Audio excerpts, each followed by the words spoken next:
បាទសួស្តីអ៊ំពូមីងមួយទាំងអស់គ្នាថ្ងៃនេះមកបង្ហាញទូរស័ព្ទនាំចូលទៀតហើយ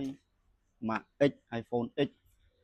មានច្រើនដើមណាស់សម្រាប់មួយអ៊ំពូមីងគួរដែលត្រូវការតម្លៃសមរម្យហើយជាពិសេសគាត់មានទូរស័ព្ទមួយទឹកទូរស័ព្ទខូចអាចមកវាយដូរថែមបានហើយទូរស័ព្ទនេះវាមានពីរពណ៌ហើយមីកាបៃរបស់វាគឺ60ចាប់ពី 64G ឡើងទៅហើយមាន original មានដូរក្នុងនិងមានដូរថ្មតម្លៃរបស់វាសមរម្យបំផុតមួយអាចឆាតសួរបានហើយជាពិសេសអាចមកដល់ហាងយើងខ្ញុំបានហើយពីរគឺ7 plus នេះគឺតម្លៃវាចាប់ពី$50មាន original និងមាន copy មានដូរអេក្រង់មានដូរថ្មហើយមួយមានទូរស័ព្ទស៊េរីចាស់មានទូរស័ព្ទខូចអាចមកវាយដូរថែមវាធូរលុយបន្តិចហើយ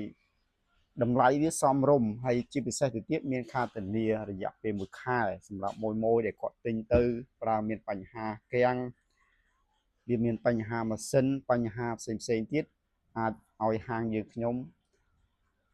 មើលបានហើយជាពិសេសគឺមួយចង់បានស៊េរីផ្សេងអាចដូរយកស៊េរីផ្សេងបានហើយសម្រាប់វីដេអូនេះសូមចាស់ជូនអ៊ំពូមីងមួយទាំងអស់គ្នាសូម